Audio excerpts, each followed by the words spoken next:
Sure. We have a new album coming out in November called Wake the Sleeping Dragon.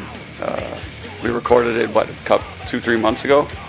Back in May, it got recorded. And we started work on it in February and got it recorded in May. It was like a very quick process and came together really well. And we're all really proud of it. Yeah, I think working under pressure this time worked for us. Usually we take our time, but it really worked. We got a lot of good material very quickly. It's musically, I think it's us, but it's got a little different taste on everything that we always do. You know, our old school stuff and our more modern hardcore sounds. That's what's been good for us. And I mean, some of the topics we always kind of voice our disapproval of the state of world affairs, so that's going to be running a theme that runs throughout the record. But the way the album was written too, we were all kind of like shut in a house together, and for some reason, what that led to is also us having a little bit more of a light-hearted approach on some songs. So there are some light-hearted moments on the record that compared to other albums. Yeah, a lot of people always tell us that we have a very good sense of humor, sick of it all. They like us because we do have a very political, lyrics and all that, but when we come to see us live, it's a good time, and we try to be funny, and I think it comes out on this record and a bunch of songs. Well, we do have the guest vocals from Tim from Rise Against, and Chuck Reagan from ex Hot Water Music, and his own solo stuff, So having a moment like that with just their voices working together in one of the songs is a really pretty awesome thing.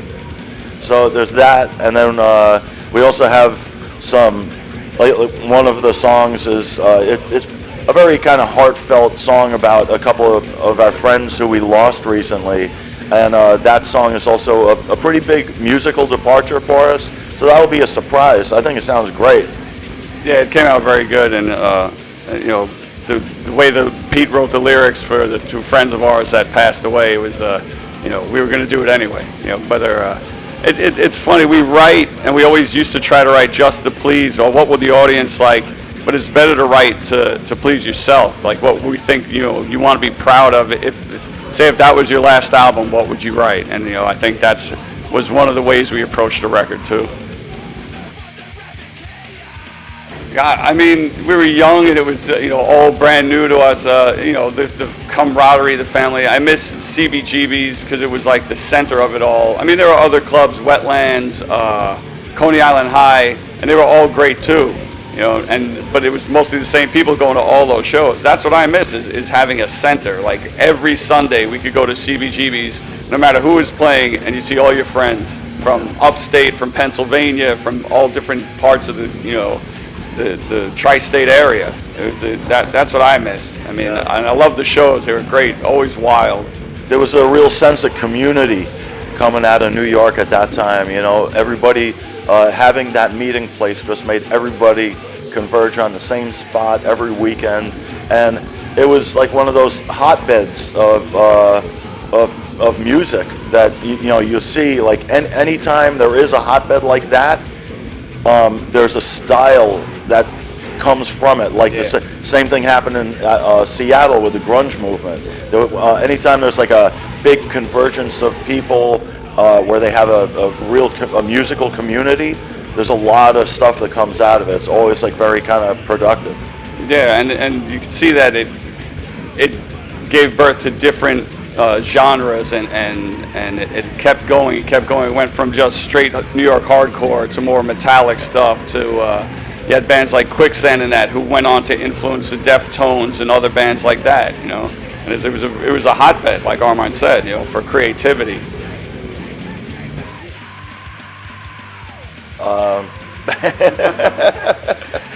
Well, I don't know. For this type of music, we have tended to always kind of look backward because it's becoming an older genre now, and the longer it goes, the more derivative it also becomes. So to really hear like the real best versions of everything, sometimes you have to look back a couple of decades. So, I mean, that's one of the problems that hardcore faces. But luckily, there are some new bands that are breaking new ground, like a band like Turnstile, for example, who have created a new sound for hardcore, which is an older style. Yeah, I mean, you hear all of their influences shining right through, but it's at least presented in a way that's fresh and original and interesting. So it's great to see that there are certain musicians making, being creative in different ways and creating new sounds and just experimenting within the genre to keep it fresh.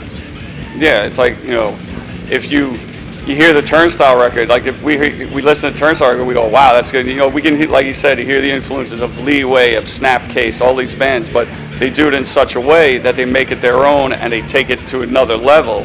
And when we hear that, we don't sit there and go like, oh my God, we have to write an album just like Turnstile. No, we sit there and we go like, wow, this makes us want to write a great Sick of It All album. And that's how it influences the newer generations. But like Armand said, we do listen to the new bands, up and coming bands, or else, but there's not a lot that stand out that can really influence you. So sometimes we go back to the stuff that inspired us as kids. Well, it's just not New York City anymore, I mean, in New York hardcore, God, there's Crime Watch is a young band that's really raw, but they're really good, The Last Stand is another band that's they came out from a band called Shutdown and a band called Inhuman, and then they formed that band, and they're really good. They take like a more early 2000s style hardcore and take it to another level. There's so many, it's hard to keep track. Yeah, and it's also hard to keep track because sometimes you'll go through the United States and you'll tour with certain bands. You'll play with certain bands, but they don't last. They'll be broken up 6 months later. So you'll think, oh, I could shout this band out or that band out, but most likely they don't even exist anymore. Oh, Polish dishes. Uh-oh. Well, I mean, pierogies. That's the easy. Oh yeah, that's the easy one. In New York, that's what you get. What was the name of it? And what was the name of the restaurant? The one right on Avenue A. Oh, I don't remember. I can't remember. It's a famous one too. Not Odessa. Odessa, yeah. That's Ukrainian, I think. Oh, okay. Yeah. Sorry. Please don't be mad at us. But yes, pierogies. That's all we. I just remember them always being wild. I hope it's still wild tonight. I know a lot of our fans are older and they're afraid to get hurt, but and it's a Tuesday night. So. But I remember my not favorite, but the one that sticks out whenever people ask us about Poland was the very first time we played here, and that there was a huge line of people waiting to get in, and it was just a whole new experience, and it was kind of frightening for a little bit, A little bit scary. There was a punk couple passed out on the line with a needle hanging out of his arm. I remember that. That was pretty. It was like right after the wall came down, so Poland was still, like the Wild West. Yeah, it was like for us, it was kind of like going back in time a few decades. To New York, yeah, early New York. I know Poland's become very progressive. Yeah, it's good to see.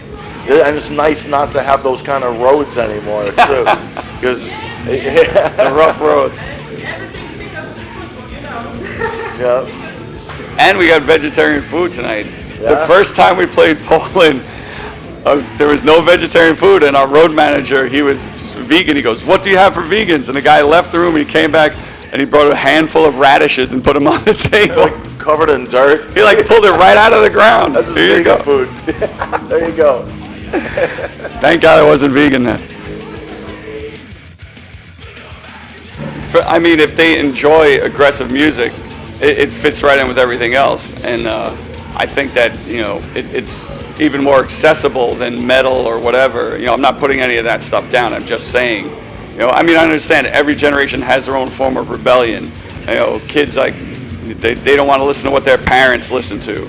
So even if they enjoy, really aggressive music, they might not listen to hardcore because that's what their parents listen to. But I would say just give it a chance. I mean, like we were saying, there's bands like us, Turnstile, Madball is still an amazing live band. If you want to go, and as far as any genre goes, for just pure performance, I'm not talking about a stage show with flames and lasers. You want to see a great show, go to a hardcore show. You prefer the big shows or small? I love them both. I think it all depends on the night. It depends on the energy of the crowd. It depends on the sound of the room. All of those things play such a big factor, as far as like your experience goes. So you can't generalize the big or the small. That's true. They both have their strengths, and it all depends on the chemistry of the evening. Yeah, there have been times, I can't remember the name of the festival, where we went and we were playing as hard as we could, and you felt no reaction from the crowd. You felt like crap. But then that day you sold a ton of merch, and everybody online is saying, what an amazing show you did. It's like you couldn't feel the energy, even if there was any, We did a show once in Italy, and it was, what's the name? System of a Down, Danzig, us, and Volbeat and Anti-Flag. And when we went on, we had a decent reaction, but then later the promoter came, and it was at a huge soccer arena. The promoter came and he showed me video of towards the back of the arena. The place was going absolutely crazy.